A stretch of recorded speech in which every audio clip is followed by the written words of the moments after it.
আজকে আমরা স্যারের সাথে শুনলাম যখন তার বাবা যখন ছেড়ে চলে গেছিলেন, তিনিও ট্রেন থেকে ঝাঁপ দিয়েছিল সুইসাইড করার জন্য, কিন্তু একজন আমাদের জন্য আগেই মরেছিলেন। হালেলুয়া। তাই আমরা পারি না আমাদের জীবন বদলাতে।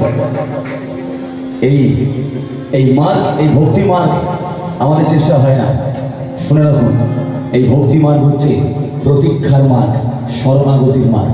যতক্ষণ আমি আপনি সমর্পণ না করব, যতক্ষণ আমি আপনি অপেক্ষা না করব, ততক্ষণ কিছু হবে না। স্মরণ করেছিল কারা, শরণাগত কারা করেছিল? সেই 10 দিন ওই প্রার্থনায় ছিল না? আর যিশু বললো, যতক্ষণ উদ্বৈতের শক্তি আসে এই স্থান ছেড়ে ছিল না। হালেলুয়া।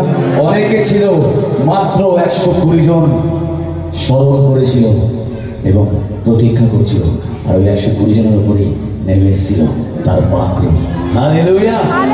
তো আমরা প্রতীক্ষা করবো 2025-এ একটাই শপথ, যে প্রভু আমার শক্তিতে নয়, মেরে বস কা বাত নেই, খুদাবন তু কর। হালেলুয়া।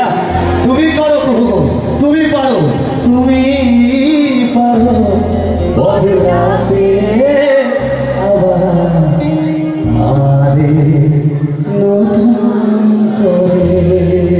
এটাই আপনারা বলবেন, তুমি পারো বদলাতে আবার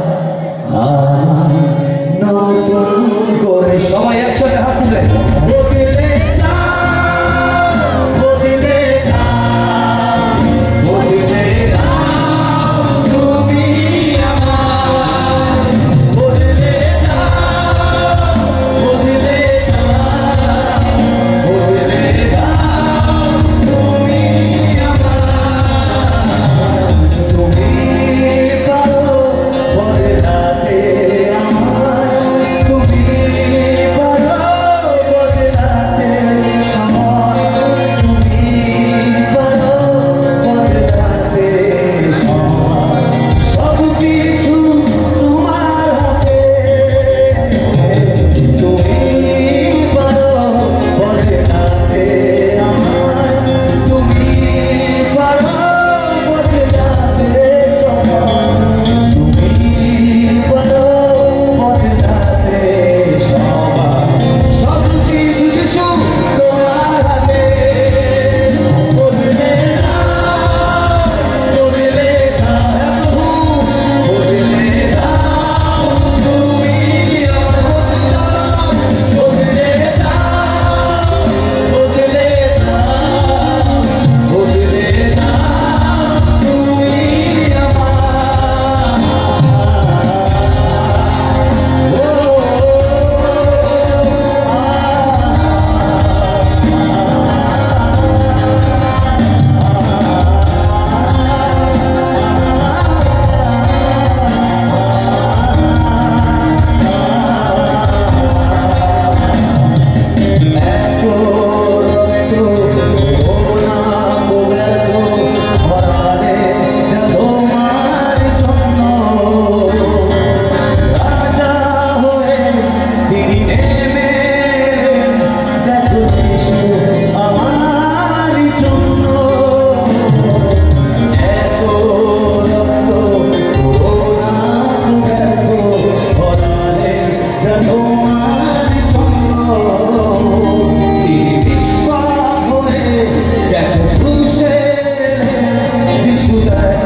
সবাইকে কেক দিই, কিন্তু এই বড়দিনে একটা জিনিস করবো, যে এই বাড়িতে ঢুকবো কেক নয়, কেকের সঙ্গে আর একটা জিনিস করবো, জাস্ট ধরে বলবো, প্রভু তোমার চোখে যদি কোনো ভুল থাকে বদলে দাও। হালেলুয়া, বদলে দাও। এই বড়দিনে গিফট দেওয়ার কথা জিজাসকে, কারণ যখন যিশু জন্মেছিল পণ্ডিতরা গিফট নিয়ে এসেছিল, তাই না?